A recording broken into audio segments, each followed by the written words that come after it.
अब इन शर्तों के आधार पर केजरीवाल को राहत मिल रही है। वहीं इससे पहले राज्यसभा सांसद कपिल सिब्बल ने इस मुद्दे पर ईडी पर जमकर निशाना साधा। सिब्बल ने कहा कि प्रवर्तन निदेशालय यानी ईडी अब केवल राजनीति कर रही है। उन्होंने कहा कि ईडी को जानना चाहिए कि हार्दिक पटेल जो अब भाजपा में आ गए हैं, उन्होंने दोषी ठहराए जाने के बाद भी कैसे चुनाव लड़ा।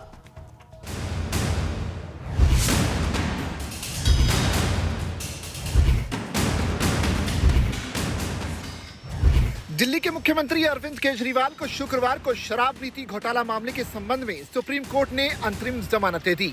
इससे पहले राज्यसभा सांसद कपिल सिब्बल ने इस मुद्दे पर ईडी पर निशाना साधा। सिब्बल ने कहा कि प्रवर्तन निदेशालय अब केवल राजनीति कर रही है। उन्होंने कहा कि ईडी को जानना चाहिए कि हार्दिक पटेल जो भाजपा में आ गए हैं, उन्होंने दोषी ठहराए जाने के बाद कैसे चुनाव लड़ा। हार्दिक पटेल जी की कन्विक्शन थी, हाई कोर्ट ने स्टे नहीं दिया। हार्दिक जी सुप्रीम कोर्ट आए, सुप्रीम कोर्ट ने स्टे दे दिया।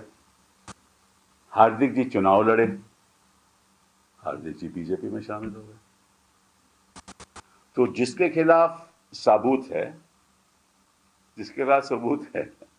जिसके खिलाफ सजा है, उसको तो हक है अगर कोर्ट स्टे दे दे, और जिसके खिलाफ केवल आरोप है उसको स्टे नहीं मिल सकती, क्योंकि चुनाव में हिस्सा लेना एक कानूनी हक है, संवैधानिक हक नहीं। तो ये किस किस्म की राजनीति हो रही है और किस किस्म की राजनीति ईडी कर रही है। दरअसल ईडी ने सुप्रीम कोर्ट के सामने अपना पक्ष रखा और कहा कि अरविंद केजरीवाल को अंतरिम जमानत नहीं दी जानी चाहिए, क्योंकि प्रचार करने का अधिकार एक कानूनी अधिकार है, संवैधानिक अधिकार नहीं है।